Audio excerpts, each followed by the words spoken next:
Meu pai chegou no Brasil em 1933, o ano que ele nasceu. Ele nasceu em 15 de março de 1933. Ele estava com 7 meses. Ele chegou no Porto de Santos, no navio África Nauru, com os outros imigrantes, né? Ele saiu da província de Fukuoka, que fica ao sul do Japão, na ilha de Kyushu, e chegou no Brasil em Promissão, no interior de São Paulo.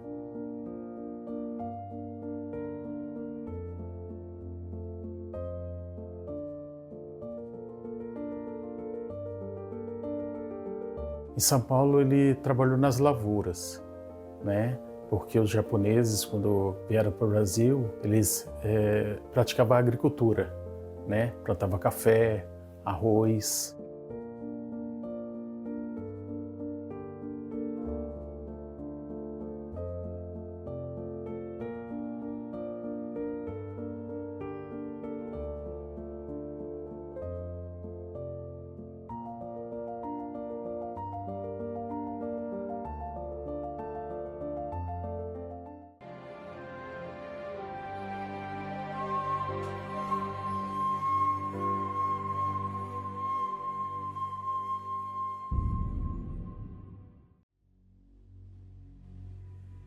Antigamente não falavam bullying. Sim, muitíssimo. Nós éramos a única família de descendentes de japonês em Sobradinho. Nas escolas, né? Quando a gente estudava, muitos brincavam, ô chinesinho e tal, e a gente não gostava pelo apelido, ô chinesinho. Chamavam de japoronga, de japona. Eu detestava.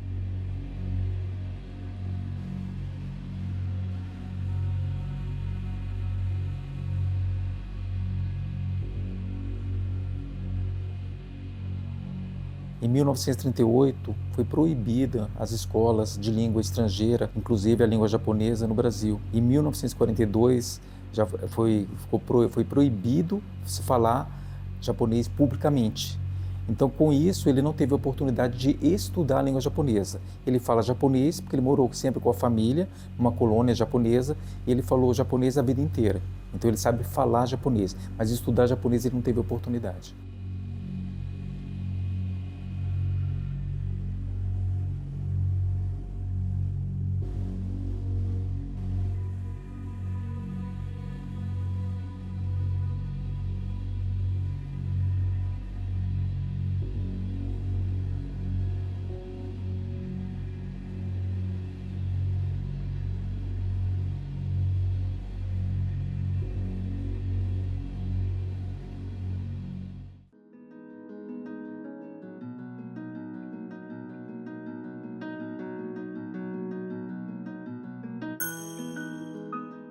Ele já veio para cá com 30 e poucos anos. Ele foi para Ceres, Goiás. Depois ele veio para Goiânia com a família dele. Agora ele não tinha mais nem pai nem mãe, com os tios dele. E depois ele veio para Brasília, quando teve a construção de Brasília, ele veio para Brasília, onde se estabeleceu. E na época também Brasília era o Eldorado, né, de todo mundo, que aqui o povo ganhava dinheiro. E posteriormente para Sobradinho, onde moramos atualmente.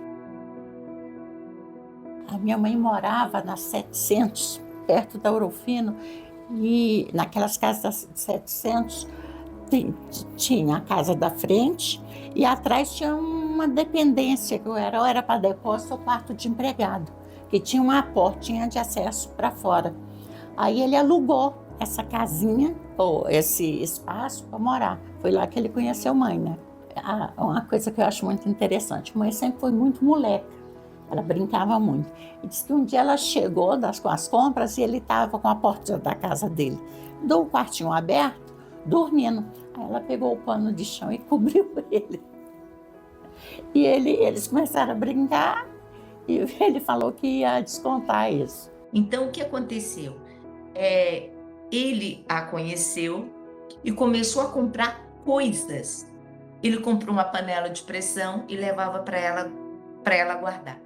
Ele comprava roupa de cama e levava para ela guardar. Aí ele começou a comprar as coisas para casa. Ele comprou ferro e levava para ela guardar. E ela achava isso muito curioso, que tanto de coisa que ele comprava e deixava para ela guardar.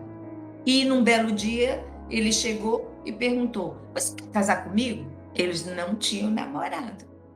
Ela conhecia e ele comprava as coisas e dava para ela guardar. Ou seja, ele já estava fazendo um enxoval de casamento sem ela saber. E minha mãe falou que não.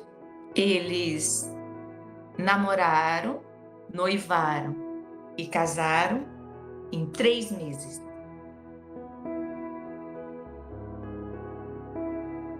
A princípio não foi bem aceito, né? Só que quando meu pai saiu da comunidade, né, de tudo que aconteceu e foi para Brasília, ele meio que desvinculou da família.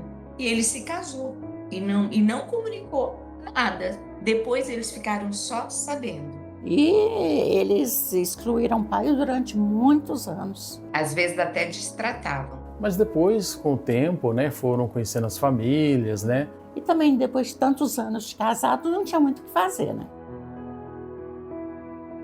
Quando ele chegou em Brasília, para ganhar dinheiro, ele, e tinha pouco, ele comprava carne, fazia espetinho, assava espetinho e vendia espetinho. Depois disso, quando ele se casou com a minha mãe, Meu pai trabalhou numa lavanderia. Ele e minha mãe trabalharam numa lavanderia. Na lavanderia Ouro Fino, que era uma lavanderia grande na W3. depois disso, o tio Inácio conseguiu o trabalho no DER, que é o Departamento de Estrada e Rodagem, que naquela época construíam estradas e pavimentavam tudo, porque era terra batida, era chão, era poeira. Aí quando minha mãe teve a minha primeira irmã, aí ela teve um problema de saúde e aí ela parou de trabalhar. Ela achou que ia morrer, mas depois, graças a Deus, sarou, melhorou. Até que depois ele passou a trabalhar no GDF e ficou até a aposentadoria. E nas horas vagas, pela manhã, bem cedo, ele trabalhava na lavanderia aqui, que tinha uma pequena lavanderia aqui na casa dele. A mãe lavava, e ele lavava de manhã também, e à noite ele passava esses ternos. E as pessoas iam lá buscar na porta de casa. Não, acho que não. Porque eu acho que quem traz a cultura mais para a família é a mãe, que tem a maior convivência. Mas de uma maneira indireta, ela acabou trazendo um pouco da cultura japonesa, porque ela gostava de cozinhar comidas parecidas com a comida japonesa. Recentemente eu percebi que, na verdade, o cozido que minha mãe fazia lembra muito o tonkatsu, que hoje eu como japonês e tem o mesmo sabor e o mesmo tempero que minha mãe usava. Na verdade, de uma certa maneira, a culinária dela, ela trouxe um pouco da culinária, do sabor do Japão para as comidas brasileiras, para que meu pai gostasse, para meu pai ficasse feliz. A gente só comia gohan, que é arroz sem sal, e sem gordura, e sem nada. E eu falei para Isabel, eu comia arroz na casa dos outros, eu achava o arroz uma delícia. E eu não entendia porque o arroz de casa, eu comia muito mais arroz na casa dos outros do que em casa. Porque o arroz na casa dos outros era temperado. A cultura japonesa, ela é muito assim, rígida, séria, né? Então isso, meu pai tinha essa disciplina. Então todos nós éramos educados de uma forma que a gente obedecia sempre os mais velhos. Essa cultura de sempre respeitar os mais antigos, né? Então essa cultura ficou pra gente. Meu pai, ele é um homem muito trabalhador. Ele estava sempre trabalhando. Então ele ficava muito pouco dentro de casa, porque ele estava sempre trabalhando. Uma coisa que eu lembro muito, eu não lembro se foi Dia das Crianças ou foi Natal. A gente ganhava muitos presentes dos tios, dos amigos, coisas. Aí ela parece uma peteca, ela é plástico com uma telinha assim e raquete. Eu lembro lá na frente da casa de hoje, a gente brincando. Quando eu era bem pequeno, ele me levava para o trabalho dele. E eu adorava e aonde que ele trabalhava, que era num posto de abastecimento do GDF, onde tinha muitos carros. Então isso me despertava muito. Eu me lembro uma vez em que minha mãe teve que sair com as minhas 2 irmãs mais velhas, meu pai ficou em casa comigo com meu irmão caçula. E nesse dia eu me lembro claramente que ele tirou o dia para brincar com a gente. E eu tenho uma lembrança muito boa, que a gente brincava muito de um brinquedo que na época existia, que chamava Vai e Vem, que eram duas cordas que você tinha uma bolinha que de um lado uma pessoa abria, a outra fechava para que você fizesse o movimento. Meu pai passou a tarde toda brincando com a gente.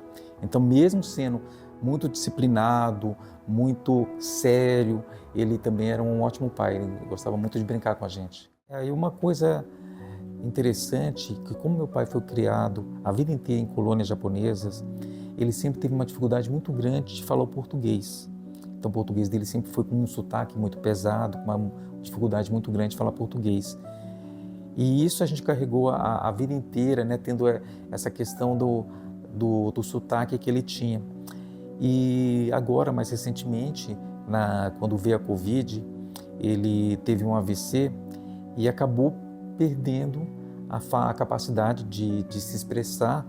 E é engraçado, uma das poucas coisas que nós achávamos que era difícil de entendê-lo, que era a maneira dele falar, por ter o sotaque, e com essa perda, então a gente viu como faz falta a questão da comunicação.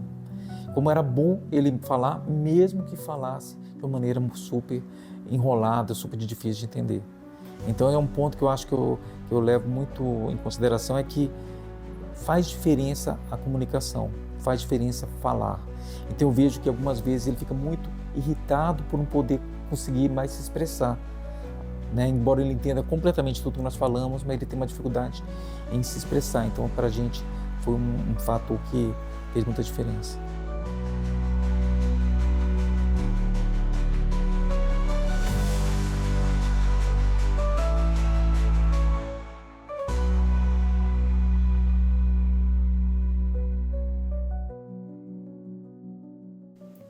Qual é seu nome?